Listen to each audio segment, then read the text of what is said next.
Good morning. I think this conference has already started off really, really well. I'm really excited to be here and moderating this panel. I think this is just a really important conference, as DeAnn said. In 14 years, and it's just great that we have this conference on Black Women Rock this year, right now. I don't know how DeAnn and the conference organizers knew that we needed this conference, but we did, and I'm grateful for her amazing work leading the Black Heritage Trail in New Hampshire, the organization staff and board of directors, the volunteers and tech staff who've made this event possible, and of course, all of you who are in attendance. I'm Kabria Baumgartner, and I'm the moderator of this awesome panel entitled Body Politics and Movement Towards the Sacred.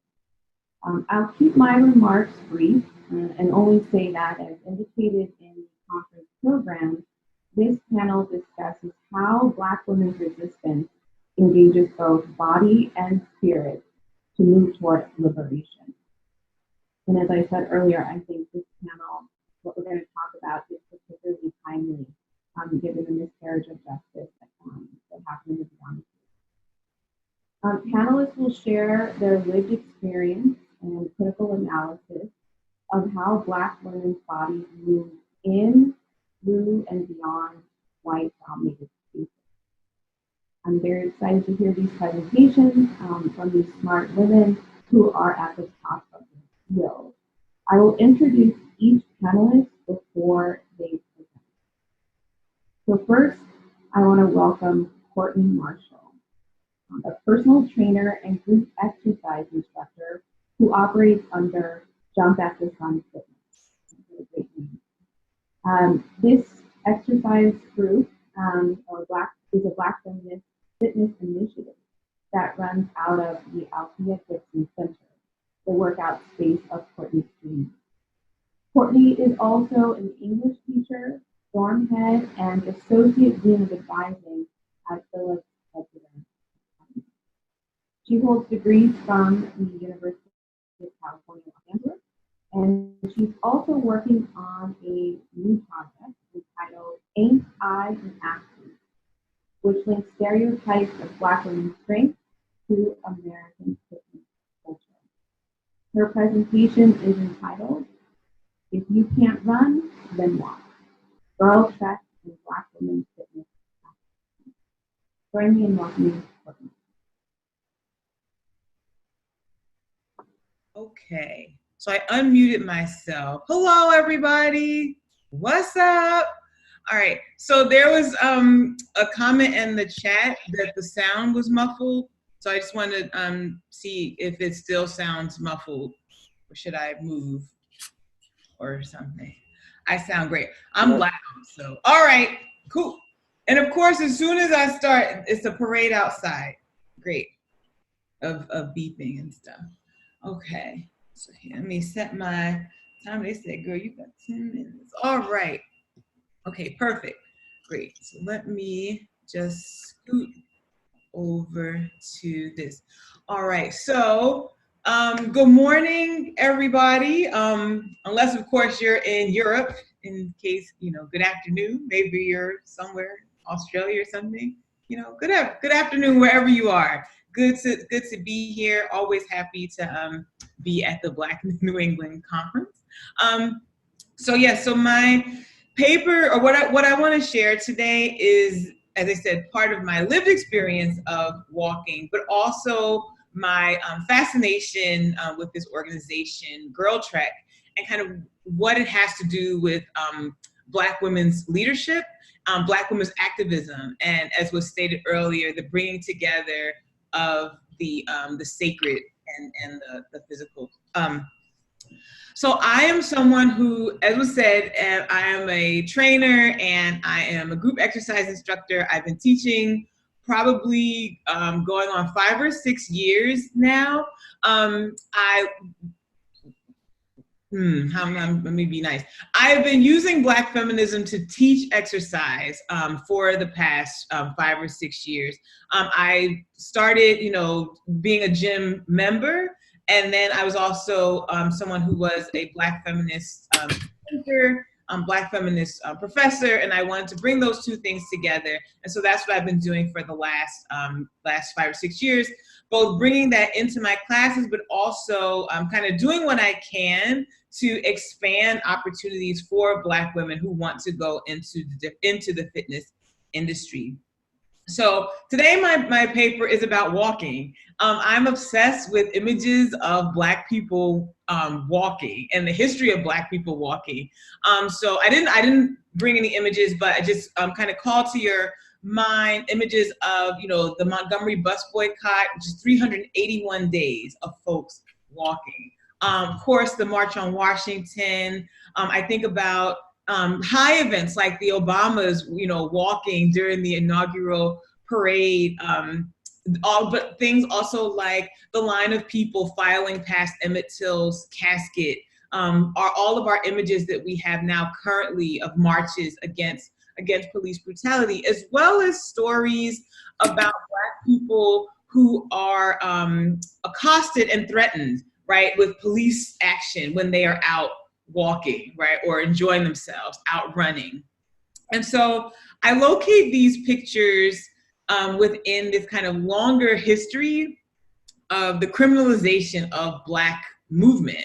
And so if I take it, way back to times of enslavement, and we think about the spiritual steal away to Jesus, this idea of removing yourself, even once slavery changes into what we have today, we have continued criminalization. So, we look at 1865 and we look at places like Austin, Texas, and we see that there is kind of societal kind of unease about what they would call a large number of Negroes who have been turned loose, right? And they're congregating. And so what we get is all these vagrancy laws. And so these laws seek to imprison what they call able-bodied Negroes, right? Who are being idle or who are being found loitering or rambling or just idly wandering the streets. And so, but also at the same time, we get the kind of the valorization of people like Thoreau, Henry David Thoreau, who in 1862 wrote an essay, well, the Atlantic published this essay called Walking, where he says, I have met but one or two persons in the course of my life who understood the art of walking. And he means like walking with a capital W, right? That is like of taking walks. And he actually says, I think that I cannot preserve my health and spirits unless I spend 4 hours a day at least. And it is commonly more than that, sauntering through the woods and over the hills and fields, absolutely free from all worldly engagements, right? So at the same time that there is a sense that technology and agriculture is going to encroach upon these wild spaces, right, that he gets to enjoy, we also have this increasing surveillance, increasing containment of Black bodies who want to be out and moving. So what does Girl Trek have to do with this? So Girl Trek is an organization, and their mission, as they say, is they want to pioneer a health movement for African-American women and girls grounded in civil rights history and principles through walking campaigns, community leadership, and health advocacy. And so I came across Girl Trek just in doing my own research, looking at articles about Black women and fitness. And the articles that I had seen were mostly lamenting the fact that Black women didn't exercise. And it would say, well, Black women don't have access to expensive gyms, or it's their hair that keeps them from swimming, or keeps them from wanting to sweat. And I said there has to be a different narrative out there, because I had seen all these other, historical moments where people were out, Black women were out moving. But it wasn't called exercise, right? It wasn't called fitness in that kind of traditional sense. And so I saw that what they were doing is they were having Black women come together on like Saturday mornings with like a clipboard and a blue shirt, and as you would go out with your friends and you would go out for a walk. And I just thought it was just like incredible. I was like, wow, you don't have to, necessarily drive anywhere. You're staying local. It looks like a fun thing to do. And it was being led by Black women, and it was talking right to Black women and girls, right? And so then I saw they had done other things. So they did something called Harriet's Great Escape. And they said this was the ultimate 100-mile trek along the Underground Railroad by foot. So it started in Dorchester County, Maryland, along the Tubman Byway. And they said it culminated with them crossing the Mason-Dixon line into Delaware on March 10th. And then they had a big celebration, this big celebration of Harriet Tubman. And so I thought that was really awesome to think about how they were using community, but how they were also using history. So another thing that they just did was this Black History Bootcamp. And so what they, the co-founders, Vanessa Garrison and T. Morgan Dixon, they have a wonderful TED Talk that I'm happy to put in the chat, or if you want to contact me, I'm happy to, give that information to you. So this is what they said about this Black History Month Bootcamp, which I also participated in. So you could sign up and you would get like a playlist, and they would have a different person you'd learn about every day. So you learn about like Ella Baker and Shirley Chisholm and Toni Morrison. So what they said was this. So 1 million Black women will reclaim 30 minutes each day for radical self-care. As collective action, we dedicate 1 day each week to walking outside in our communities. That's the Girl Trek commitment. We are on a mission to save our own lives. With Black women dying younger and at higher rates than any other group from systemic oppression, we say no more. We will no longer carry the weight of the world. We are worth more than the labor we give to others. We walk to heal our bodies, inspire our daughters, and reclaim the streets of our neighborhoods. This month, and this was August, in the midst of a global pandemic, we will all train together. This month is a walking tribute to our history, our foremothers, to remember where we came from.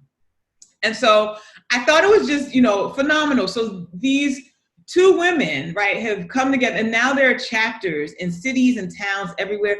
We don't have one here. I'm trying to get it together, but I'm on it. I bought the shirt. I got the blue shirt, so I'm ready. If y'all want to walk with me, we can walk. Black women, let's walk. But there is a Boston chapter, so they've organized walk teams in cities and towns all over the place. Like I said, they've retraced Harriet Tubman's journey. They've done the bus boycott walks. They've done the 54-mile civil rights walk from Selma to Montgomery. And I guess what I want to kind of leave us with is one kind of, they say when Black women get together and walk, powerful things happen, right? When you walk together, you talk together, things change. And I think that what they offer is an antidote, a corrective to a dynamic that I first saw in a poem by June Jordan. Again, I bring Black women's literature into my fitness work, so that when people work with me, they learn about June Jordan, they learn about Audre Lorde. So I teach classes right in this room. So I have like Audre Lorde back there, I have Grace Lee Boggs over here. So you get to, Althea Gibson's over there, and Sandra Cisneros. So you get it when you come to me. But anyway, June Jordan wrote this beautiful poem, and it's the poem that came to me in the middle of the night and made me decide to leave my job at UNH and pour everything I have into teaching people about Black women, about Black feminism, and teaching them about fitness. And so it's this poem about my rights, and I absolutely love it. And I'm going to read it because I can, and because it's good. So she says, and this poem first appeared in Essence magazine in November 1978. Okay, so I'm going to end with this. She says, get ready.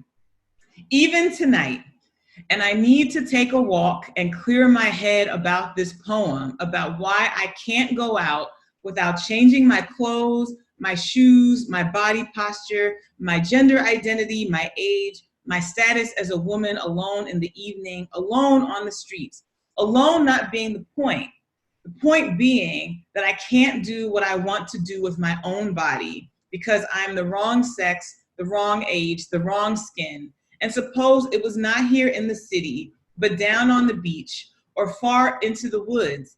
And I wanted to go there by myself thinking about God or thinking about children or thinking about the world, all of it disclosed by the stars and the silence. I could not go and I could not think and I could not stay there alone as I need to be, alone because I can't do what I want to do with my own body. And who in the hell set things up like this? Right, and so this is June Jordan's poem from 1978. So I see Girl Trek, this organization, responding to this poem. I see it responding to Thoreau in Walden. I see it responding to these vagrancy laws. When we think about the ways that Black mobilization is a scary thing, right? So when we see, there's going to be an announcement about Breonna Taylor, let's put curfews in place and let's kind of, cordon off the city, right? I think we see the power of Black people moving and what that freedom means. But I also think that they push us to also think not just about the marches and the rallies and the demonstrations, but also the power of joy and movement, the power of being with others, of being with other Black women and reclaiming that joy in the service of a larger purpose for Black women. So again, I just want to tell everybody about Girl Trek because I absolutely love them. And if you decide that you want to come walking with me, you want to set something up, just contact me and we will make it happen. So thank you so much. Oh wait, somebody wrote, dare you not to smile at this. Oh wait, let me look. So cool, thank you. Thank you, Courtney. Can everyone hear me? Does my sound, is it better now? Yes. Okay, thank you. Thank you for that, Courtney. I put a link in the chat to the June Jordan poem about my rights. And I'm sure there'll be more questions for you in the Q&A to talk about Girl Trek and how it intersects with history. I'd like to introduce our second panelist. We welcome Karen Dourough-Adams. Karen served 21 years in the Department of Justice Drug Enforcement Administration. In March 2018, she was promoted to Assistant Special Agent in charge of the Office of Training at Quantico for recruits. Prior to her assignment at the Training Academy, she was the program manager of the DEA 360 strategy. The DEA 360 is a comprehensive approach tackling the cycle of violence and addiction generated by the link between drug cartels, violent gangs, and the rising problem of prescription opioid and heroin abuse. And that was launched in Manchester, New Hampshire in 2017. Karen is also the president of the National Association of Black Narcotic Agents, which was formed in 1986. She is currently employed by the Blue Cross Blue Shield Association as a senior consultant investigator in Washington, D.C. Her role is to investigate reports of fraud, waste, and abuse against the federal employee program.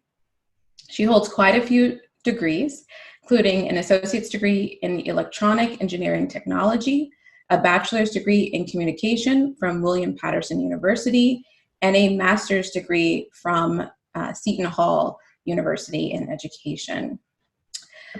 She is a doctoral candidate in education at Seton Hall currently. Her presentation is entitled Women of Courage, Character, and Commitment. Please join me in welcoming Karen Dourough-Adams. Thank you. Good morning. Can everybody hear me?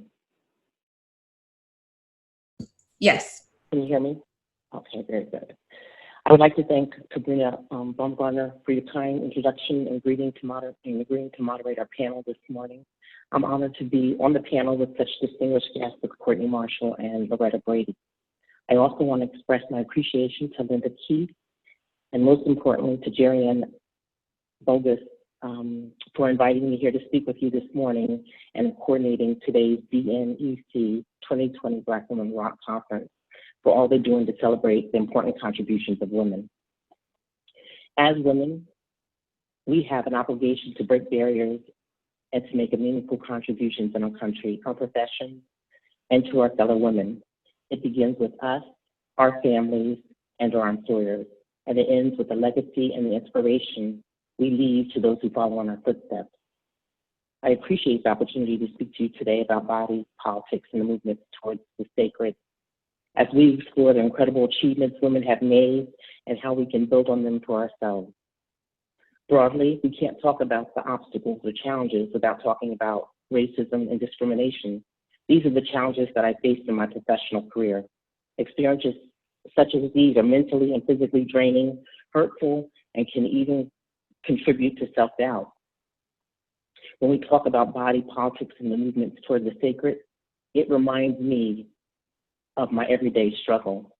I want to share my experiences of growing up under the shadow of what society says my body image should look like.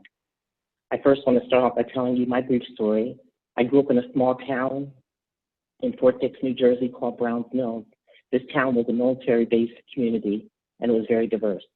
I grew up picking strawberries, blueberries, and even skipping cows. I was always a heavy-set chick. When I was young, I can recall my mom shopping at Sears and Roebuck at the chubby girl section for clothes.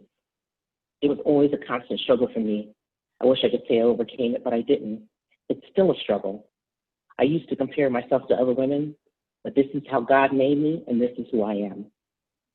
I did not originally go to school to become a law enforcement officer. I went to school for communication and education. Somehow, I got a job as a probation officer and stumbled into this law enforcement thing.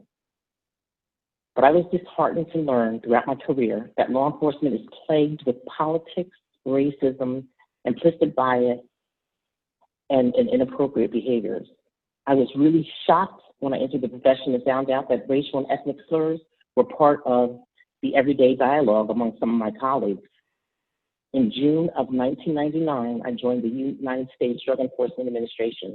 My first encounter with racism at the DEA Training Academy at Quantico, Virginia, was when I was out on the run. Don't get me wrong, the academy is very physically challenging. You have to be very physically fit to get through the program.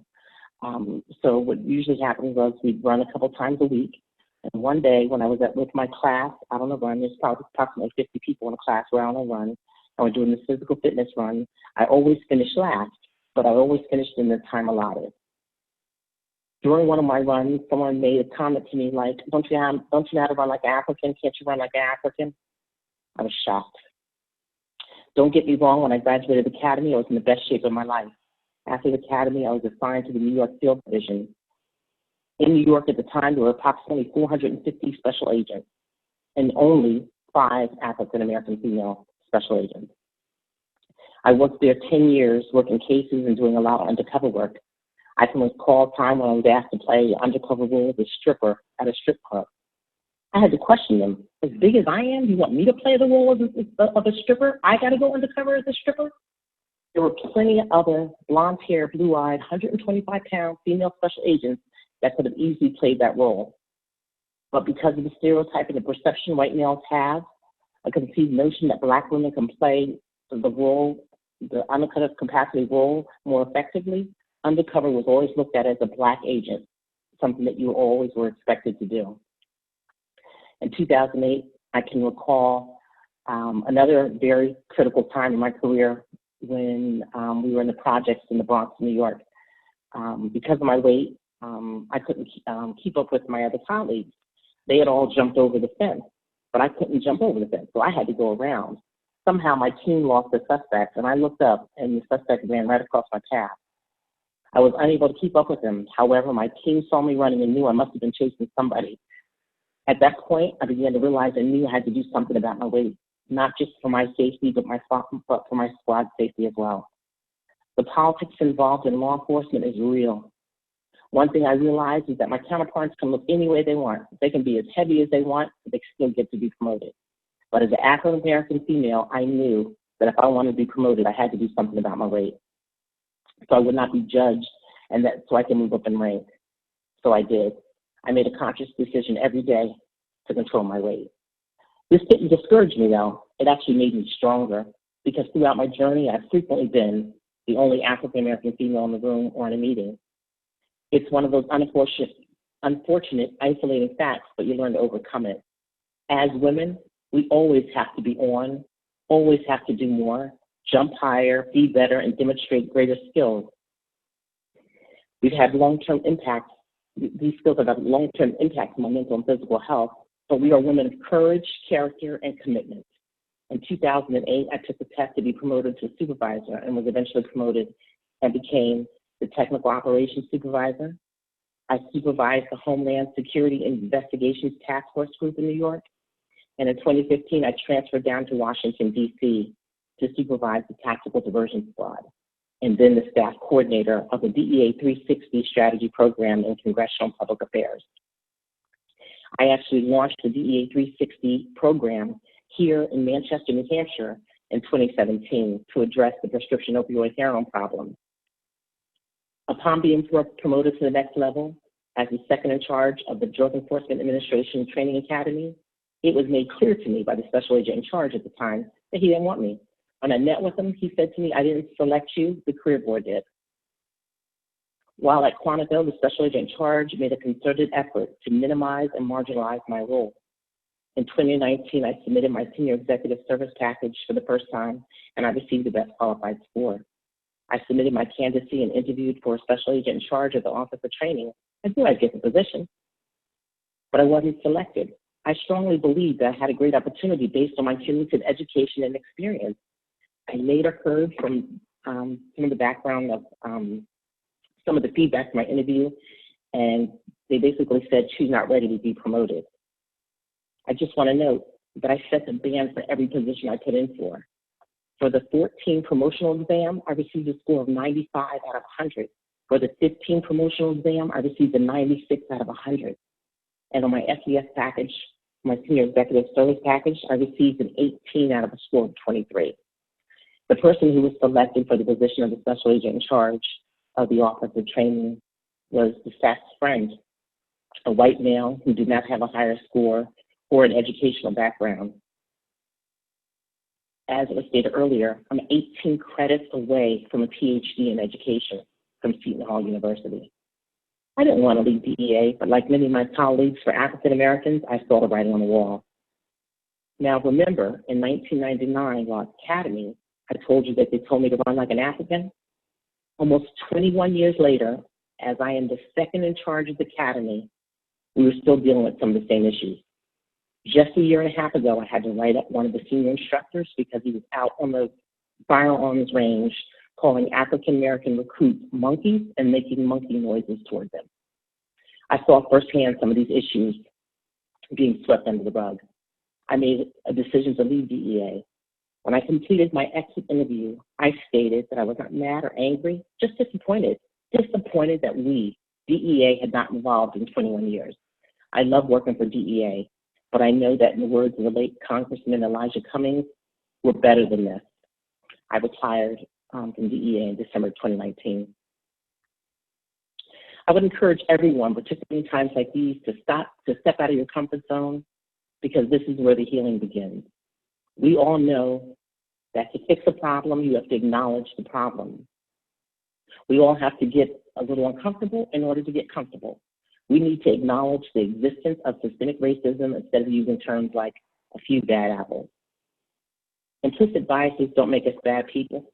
They just make us people. Unfortunately, they manifest themselves in the execution of promotions and advancements. Those biases can play out negatively. Nothing is more inspiring than being in a meeting solving unique challenges when you are at the table with a diverse group of people with different backgrounds. Diversity and inclusion is a necessary business imperative. I'm here to challenge you to start thinking about what it will take for you to get where you want to go and provide you a few pieces of advice that will help you navigate your careers. But if you want it, you have to be committed to it. So that's my first piece of advice for you today. Make a plan to be committed to it.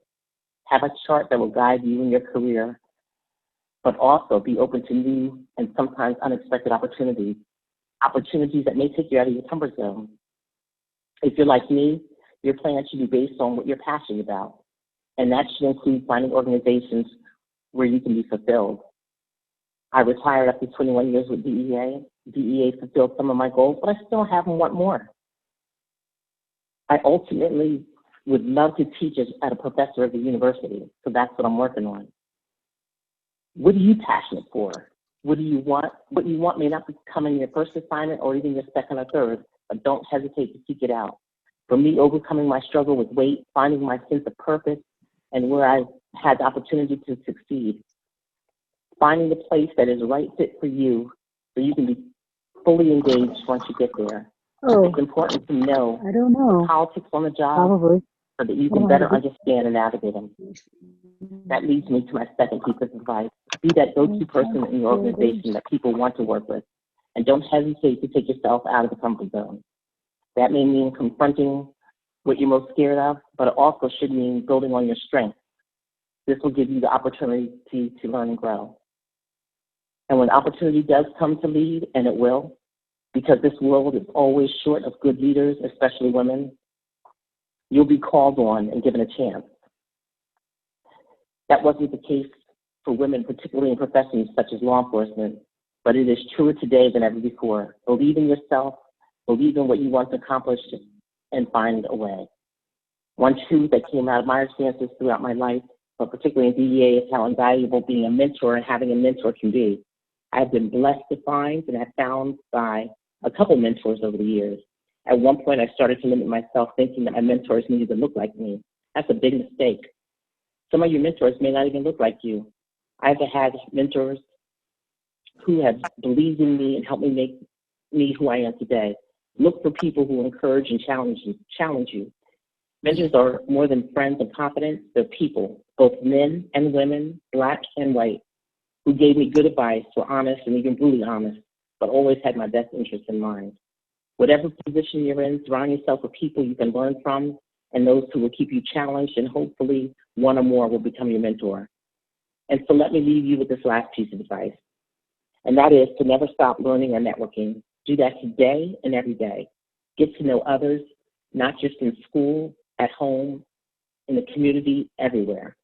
Remember, as women, demonstrate courage, character, and commitment as mothers, educators, institution builders, soldiers, community leaders, and law enforcement officers.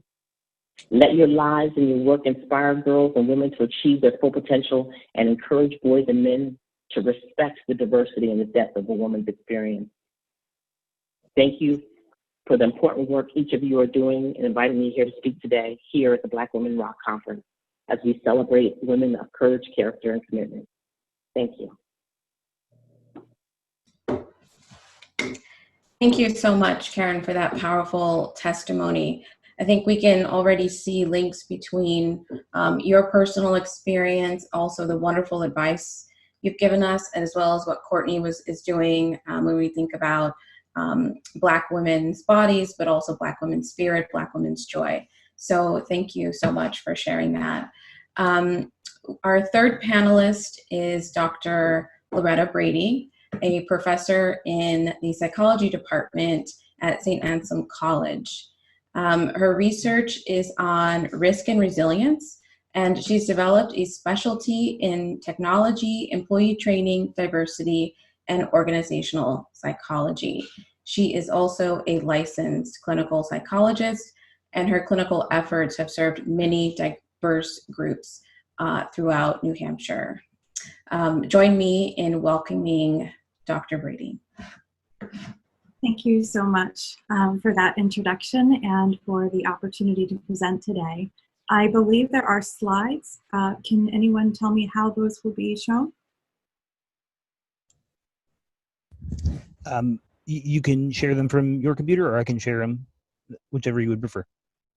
I don't know. So I sent the slides and I was told that they would be available. So. Okay, I will take care of that. Okay, great, thank you.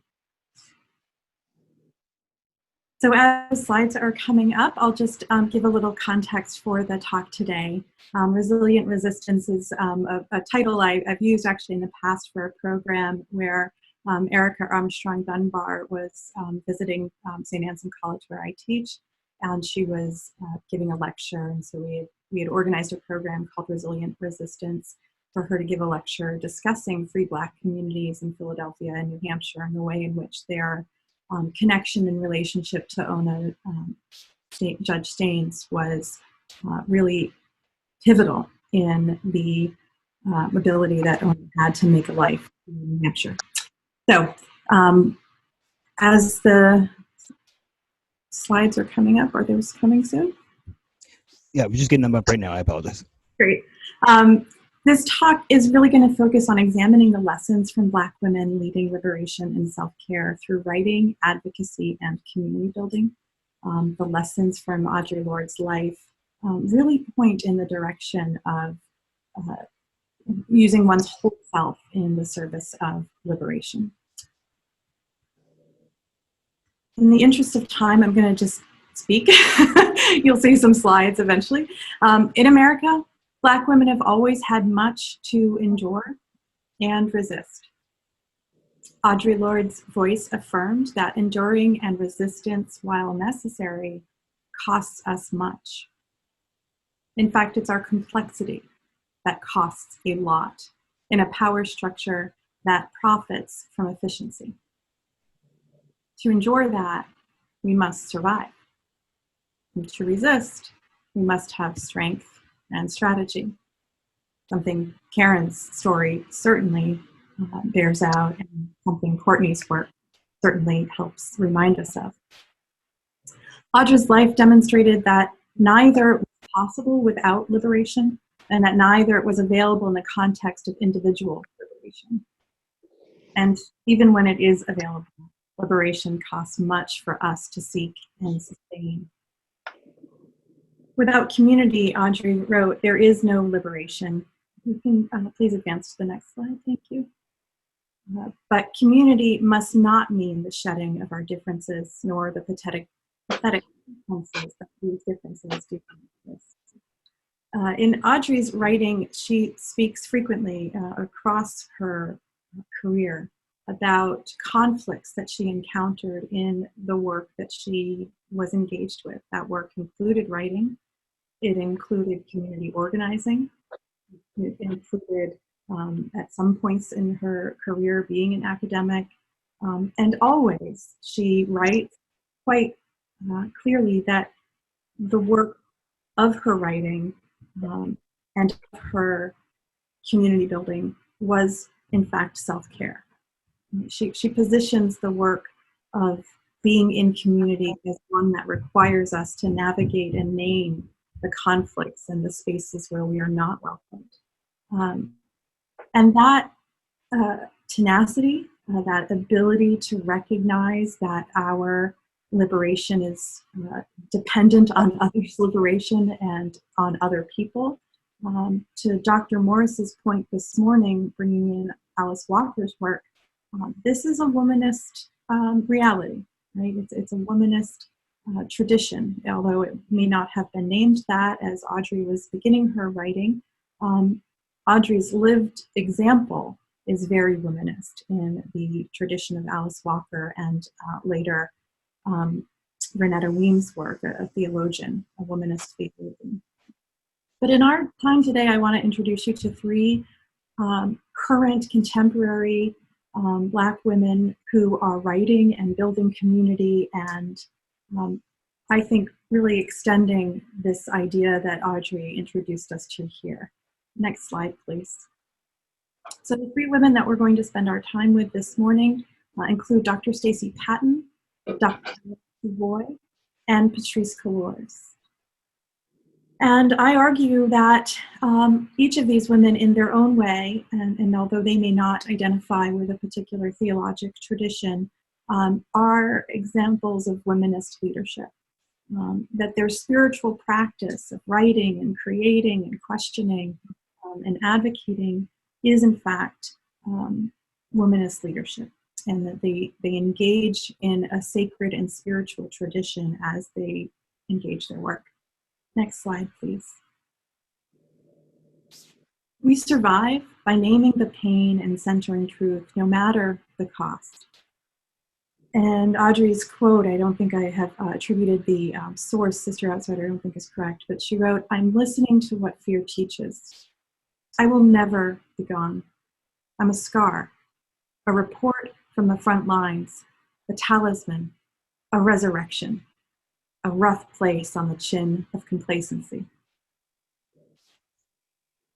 Audrey was writing this as she was navigating a cancer diagnosis, and at the time it was a scare. Later it was not. But she was really struggling at that point with her mortality and really reflecting on what it might mean to not be here, both for her family, her children, and for the community that she had built. But she understood in that moment of fear that fear needed to also be named. And I really want to turn to Dr. Patton. Next slide, please.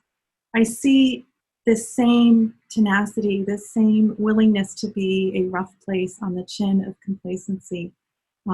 Next slide, please. Next slide, please. Thank you. No, thank you. Dr. Patton is a journalism professor at Morgan State University. She first wrote a memoir in the early 2000s called That Mean Old Yesterday. It was a memoir of her experience surviving an abusive adoptive family, and at age 13, then entering into the New Jersey foster care system, and then eventually really through her own self-liberation, entering a boarding school, residential boarding school, so that she did not have to be subjected to the foster care system in the same way. After that memoir, her work has continued, and her scholarly work really focuses on corporal punishment in Black communities against Black children. She notes in her work that the death rate for Black children, the abuse rate for incidence rate for Black children is far higher, and she is an advocate for non-corporal punishment. She wrote most recently Spare the Kids, which I think was published in 2015. It's received all sorts of awards, including one from my professional organization, American Psychological Association, where Dr. Patton was a keynote speaker, I believe, last August. And her work in Spare the Kids really digs into that data and the links between that high child death and child harm rate within Black communities to white supremacist parenting traditions and white supremacist control of enslaved children. So her work, I think, is a real prime example of being a rough place on the chin of complacency. And in many, many rooms that Dr. Patton enters, she is forcefully pushing for the liberation of children from the harm of adults. And she takes that work deeply seriously. Her current project that will be forthcoming, I believe, next spring is on lynching, children lynchings from the late 1800s throughout the early 1900s. So her work is also incredibly taxing. We're talking about resilient resistance, and her work is torturous. I mean, the files and the archives that she must subject herself to in order to do her work is horrific. And as someone herself who's lived through trauma and abuse at the hands of adults, it's especially triggering and traumatic. And she is very open about that reality in her presence. She has a very active social media presence. She's very intentional about that. And she's also really intentional, I feel, in showing her students, as well as those of us who might have the opportunity to engage with her, that work of revealing and showing the truth, it requires self-care. It requires intentionality around one's self-care. One can't do the kind of work that Dr. Patton is able to do without really, treating your body well, treating your relationships well, treating your space well. She shares quite frequently about home improvement projects that she works on. And all of that is sort of an example of what Audrey was describing. Next slide. Finding and using one's voice is part of Black women's spiritual development. It requires an undoing of one's education and socialization. Next slide, please. This quote here from Audre Lorde really sums this up. For those of us who write, it is necessary to scrutinize not only the truth of what we speak, but the truth of that language by which we speak it. For others, it is to share and spread also those words that are meaningful to us. But primarily for us all, it is necessary to teach by living and speaking those truths, which we believe and know beyond understanding. Because in this way alone, we can survive, by taking part in a process of life that is creative and continuing. That is growth. Next slide, please. Where Dr. Patton was a rough patch on the chin of complacency, Dr. Loretta Savoy, Mount Holyoke College here in New England, she's the David Truman Professor of Environmental Studies, and I see the work that she's contributed to as really speaking to this struggle to find one's voice and the journey that requires for us as Black women. In preparing the memoir Trace, which is a fabulous work, Dr. Savoy was chronicling her own family's story and relationship to the geography of the United States. Her area of focus, she is a geographer, and so, or a geologist rather, and so her work really centers on the physical landscape and the relationship that humans have as a result of physical landscape. And the book Trace, she writes, took her more than a decade to complete, in large part because she wasn't sure it was the kind of book that she should write, being an academic. And she writes here that she grew up in a family with very little spoken memory. Growing up within an atmosphere of silence left me wondering, who am I? Where did I come from? And who are my ancestors? I believed even at a young age that I needed to have some sense of answers to these questions to really have a future. Next slide, please. And despite that desire, Loretta is very clear that it was a struggle. And the struggle was partly a struggle within myself, she says, trying to trust myself, believe in myself, and recognize that the dreams or wishes I had as far as academic or creative interests were valid, that they were worthwhile. And I really did have to struggle for years.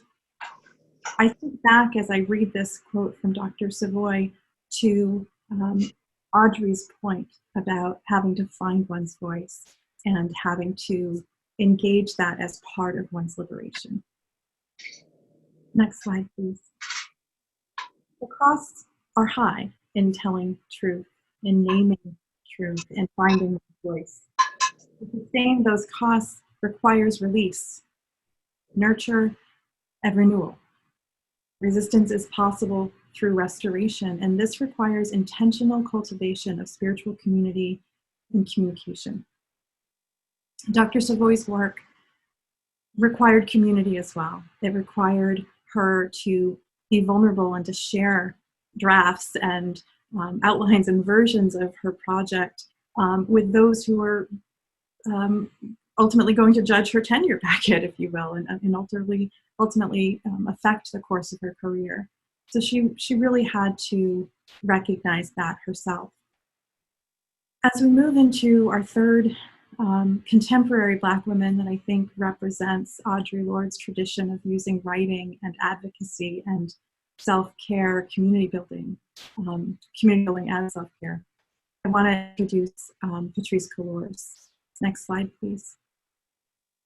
And while I introduced Dr. Patton and Dr. Savoy and situated their work as academics and the scholarship that they contribute to, Patrice Gallors, we know oftentimes because of her advocacy work first. She is one of the three who co-founded Black Lives Matter and has continued that work.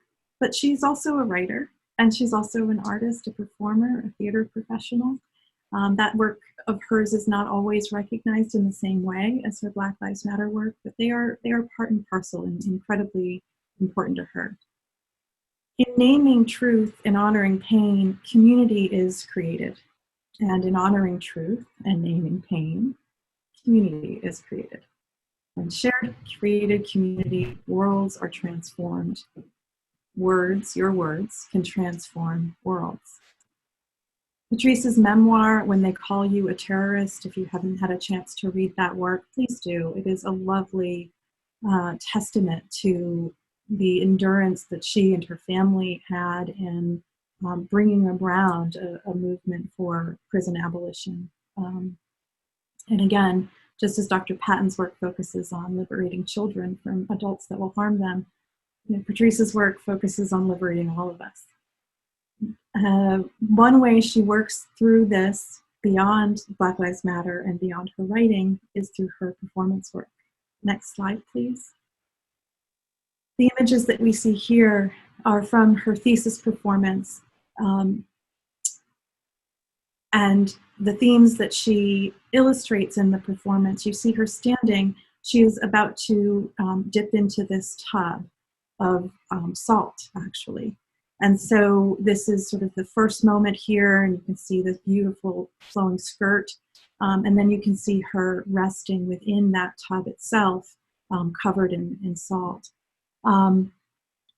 She said about this work that the themes of reclaiming both physical and mental space to make room for Black joy in the face of relentless Black death.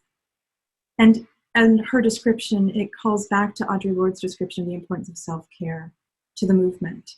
It is self-preservation, and that is an act of political warfare, wrote Audre Lorde. Wellness ingredients and treatments find their way into this particular project of Gallors, and she entitled this Respite, Reprieve, and Healing, an Evening of Cleansing. She was in this tub for quite a while, and there's other aspects to this performance that are also really beautiful. If you have a chance to look for some of those images, you'll enjoy looking at those. Next slide, please. A more recent installation, these are two examples. So one, an artist created this manifesto icon here, but those points were put together by Patrice. And then here we see her in a more recent performance. This was after the lynching of Ahmaud Arbery. She entitled this one, A Prayer for the Runner. And it's not as large on your screen perhaps as it could be, but you can see this one required lots of movement. There's a lot of motion in this installation. And of course, she situates herself in that work. Next slide, please. So I hope that these three contemporary examples of Black women writing, advocating, and building community are useful in your own self-care. To Courtney's point and to Karen's point, we need to have images and individuals that we can look to and understand their experience so that we can take some lessons and apply them to our own efforts at liberation. I think these three women are wonderful examples of that. Last slide, please. Next slide, Heather. So with that, I'll end my time and thank you all so much.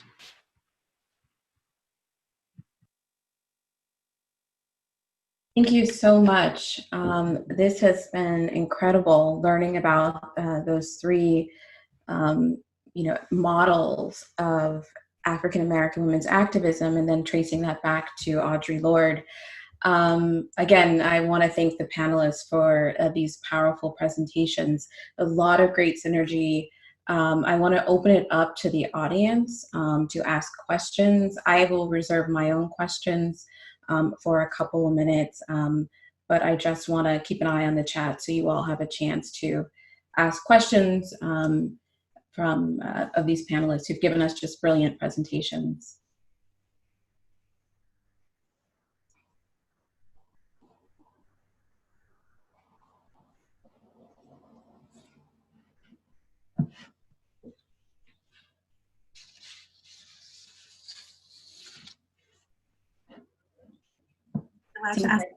Oh, yeah, sure. Yeah. Courtney, I'm really curious for you in the work that you've done. You mentioned June Jordan's poem, and I think that we had it popped into the chat by our moderator, so thank you. When you're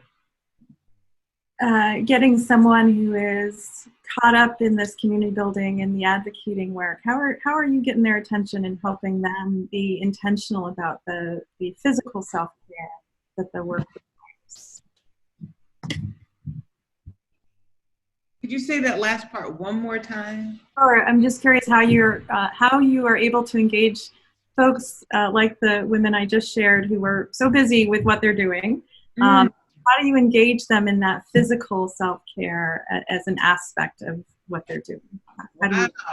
Well, it seems like so much of their work is about community care, right? And saying that the work that they do is really just asking for the stuff that they already need, that things that should be there. So I think for women like that, and I think for probably like many of the Black women here, the importance of resting. So I think about the nap ministry, which is another, I'll put that, which is just talking about like the role of like resting and sleeping and taking naps is also an act of resistance, that Black women need to sit down and have their feet rubbed and chill out. So I think that's where I would say, because they're always on the go. It's like go, go, go. But I think that pushing away this notion that you have to be on all the time, right? So for me, when things happen, like for example, with the Breonna Taylor, stuff that happened this week, like I sought out people and I said, how are you? Can I bring you flowers? Can I bring you tea? So I think of it like that, like how do we protect people like that, protect those women and care for them? Because they give so much, like as you showed, they give so much to us. And it's really dangerous, I think, for us to always think that they give.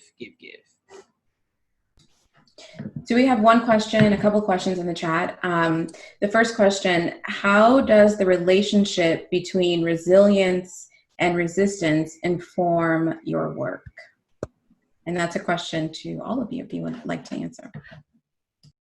I'm happy to share a little bit about how it informs my work. It's the sort of the nexus of the work that I do. I direct Equity Labs at St. Anselm College, and among many things that we do is something called a resilience incubator, and we got recently received some seed funding, so we're excited about the ability to expand that soon.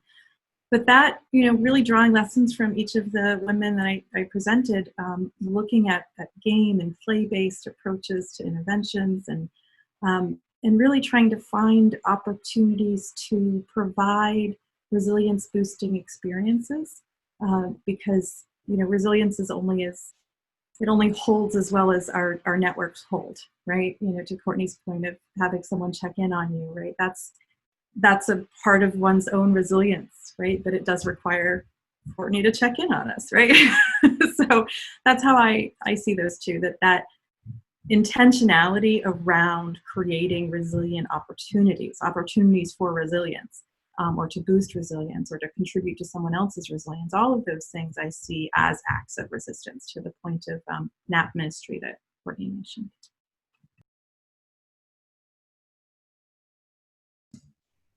I'm curious to hear from Karen about that. Great. Karen, would you like to weigh in? I think you're muted and I think your video is still off.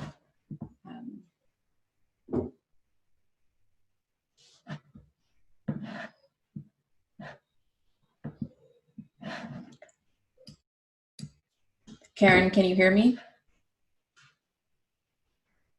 I think Karen is still working with tech support. All right. Oh, it says someone, I think her video might be on. Well, Courtney, I don't know if you want to weigh in the question about resilience. Oh, I'm sorry, you already did. Let's see, do we have Karen? If not, we do have more questions in the chat. Okay, can you hear me and see me? Oh, yes, there you go. Okay. Can you see me, ladies? Yes, I can. I so apologize.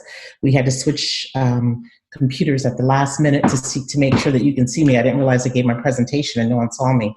Look, I put on my makeup one for all of this. Like, I make sure you could see me. I'm sorry, can you please give me the question again? I apologize.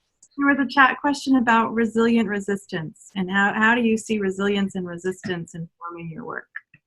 Oh, let me tell you something. There's no way I would have made it through, like I said, 21 years without being resilient, because it's a constant change. It's a constantly, at least for African Americans, whether they're male or whether they're female on the job, you have to be resilient. And I'll give you an example is, we as African Americans, we know that if we want to be promoted, we have to do certain things. We've always got to get better, always got to do more, always have to be more resilient.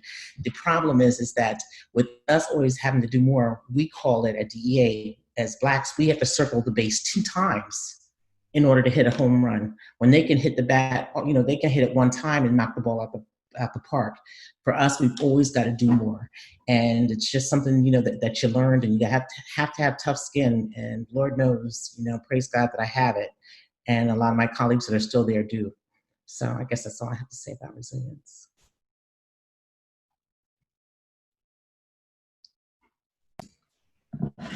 It looks like the question about Girl Trek was answered in the chat as well. There are no groups that you know of, Courtney, right? But there is one in Boston. Yes, there's no groups here, but there's an established group in Boston, and they do have a Facebook page. So if you want to go down to Boston and walk.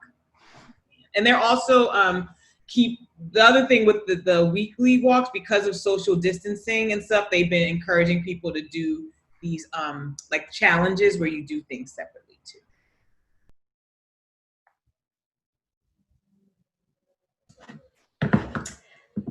Are there any other questions?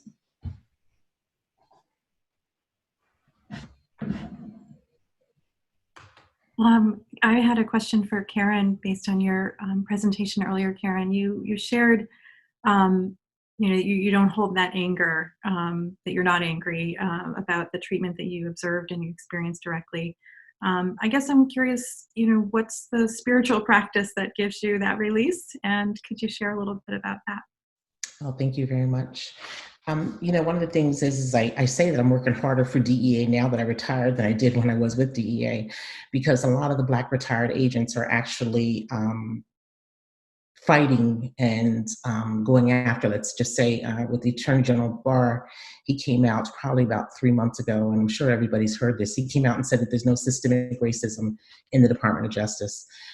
Black, or should I say African-American special agents have had a lawsuit with the Department of Justice for 43 years dealing with discrimination, and this lawsuit still has not been resolved.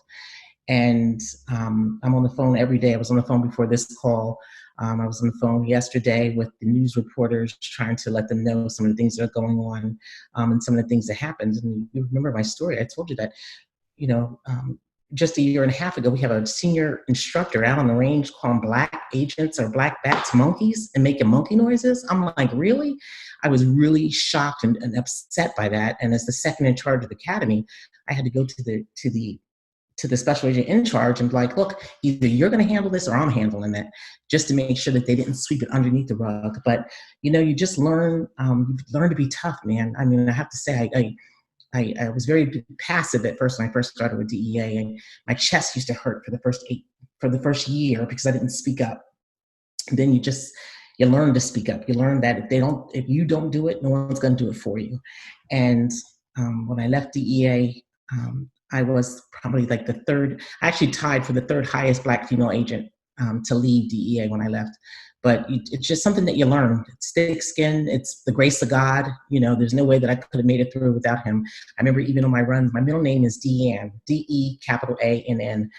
And I used to say on my runs, I used to say DEA, DeAnn, DEANN, and it was the Lord that got me through.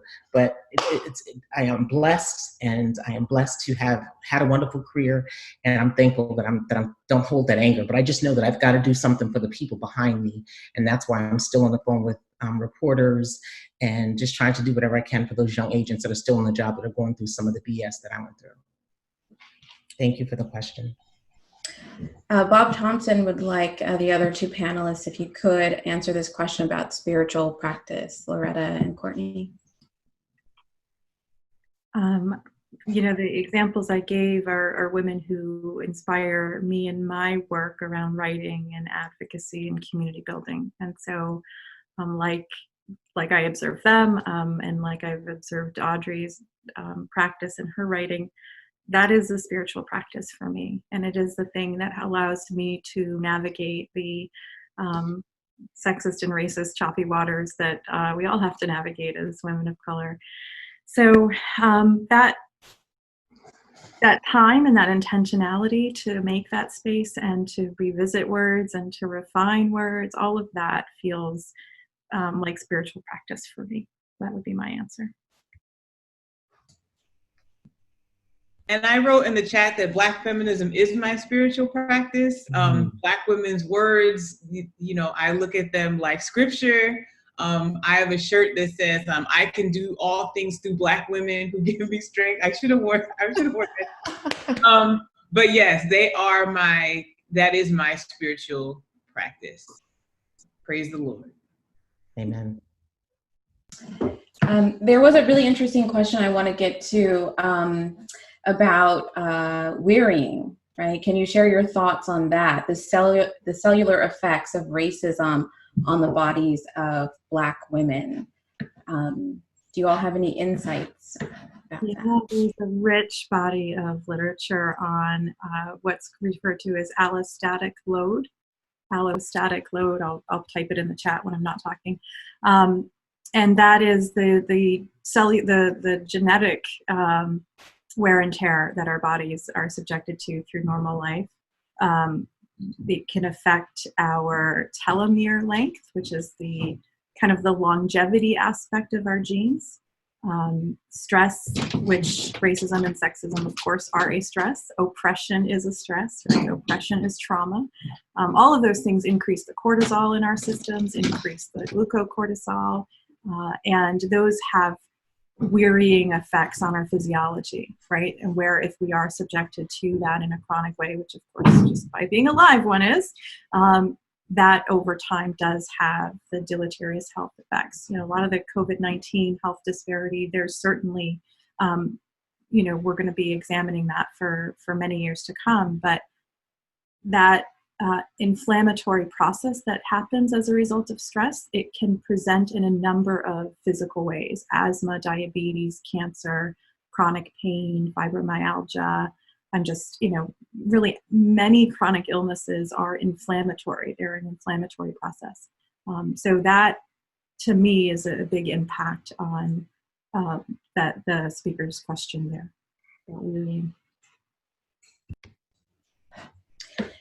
And I would just add that, especially in these presentations, we heard about the activism and work of African American women, and of course, the women themselves who are presenting this work. But I think you all emphasize the importance of self-care, which can take many different forms. So we can think about Girl Trek, you know, as an organization committed to a kind of self-care. Of course, we can think about Audre Lorde and what she says about self-care, but there was this point, I think it was in Loretta's presentation, where she talked about self-care as important to the movement, right? So we want to keep that in mind, especially when we consider these questions around the cellular effects of racism. And also something else that I see scientists talking about is epigenetics. So not just how it affects us, but then how it might affect certainly our families, but our offspring, right? So that trauma might be passed down. So I think this idea of self-care is so very important. Well, one last question. I think we have a couple minutes. How do you all feel about the concept of mindfulness practice in the Black community? I see Courtney laughing. Are you gathering your thoughts? Are you getting ready to go in? Well, no, I was thinking, it's so funny. Every time I'll hear like, you know, something, you know, Pilates, you know, meditation, wellness, I always say to myself, I bet there's a Black woman doing that somewhere, right? So I always go to that. It's always the first thing that I think about. And so there is this app called Liberate, and it's a meditation app for Black, Indigenous, and people of color community. And it was really interesting because I didn't know that so many of the meditation apps are voiced by white people. And I was like, wow, I guess that would make sense. So if you're trying to like chill and stuff, it might be cool to have something different. Or even when people were talking about the music in the room before we started. So I think just finding the things that make you happy and that don't stress you out. So if something, at least for me here in New Hampshire, like I have to have stuff around me. Like I have to hear Black voices and see, you know, Black people around me. And that's what works for me. Or, you know, going out, not too much nature, a little bit of nature. I gotta say enough to walk, eat a sandwich and turn around and get back to the car. Like that's enough nature for me. So those are the types of things that I think of with mindfulness, that it's not something that I have to have look like what's on the billboard or what's on the internet. It's something that can be very, you know, specific to me. And again, I think when I think about my grandmother cooking, my mother sweeping, them soaking their feet or greasing their scalps, like to me, that's all mindful and meditative stuff. So I always say that for every new trend, I'm like, Black women been doing it. Yeah. That's, you know, that's so true. And it's important to take that time for self, being mindful and also having that spirituality. And I know for me, I do it, you know, every morning, and some people don't realize it, but, you know, just taking that 15 minutes in the morning before I get up to thank the Lord for the day. When I go to bed at night, I can't. Some people can just lay down and just go right to bed. I'm not that person. I've got to lay down. I got to take it down first before I can go actually to sleep. But every morning, I really try to make sure I take that time out just to ground myself, just to be thankful and know how blessed we truly are. Yeah, the research on allostatic load and weathering as a result of stress, that research points to two really good solutions for enduring that weathering, and they are both physical activity and mindfulness, right? So those two things are in fact physiologically a way that our bodies sort of purge and reduce those stress hormones. And the data on mindfulness as a practice, of course, you know, comes out of Harvard. I think Jon Kabat-Zinn, the physician, who spent many years studying the cardiovascular effects of mindfulness on individuals, and started first by looking closely at Buddhist monks and their practice and noticed the physiological changes that their body has as a result of mindfulness. So it's a really important and effective practice. And I think, you know, to Courtney's point of, you know, hair, doing laundry, doing food, all the stuff in envelopes, right? All the stuff that the life of being a servant requires, of being a servant of the heart, I mean in that term. Those are opportunities for mindfulness if we let them be, right? And some of our mothers and grandmothers, in fact, did. And we have lovely memories of singing and humming as those things are going on. And to me, that is mindfulness, that is meditation. And it may not be Jon Kabat-Zinn's version in the lab at Harvard, but just to Courtney's point, it has value, it's good for us, we need to do it. However it looks, mindfulness is simply being present to the moment you're in. Mm-hmm. Wonderful. Thank you all so much. I'm going to give a round of applause to our amazing panel. I've learned so much history. I learned so much about these courageous women, past and present and current. One of the big takeaways for me is this idea of treating our bodies, our relationships, and our spaces well through physical activity and mindfulness. And those are some of the strategies, especially as Black women, that we need to be using, particularly in this moment. Again, I agree with my colleague, Dennis Britton. You were all fantastic. I think I will turn it over now to DeAnn, who will talk about the conversation rooms and then our upcoming panel.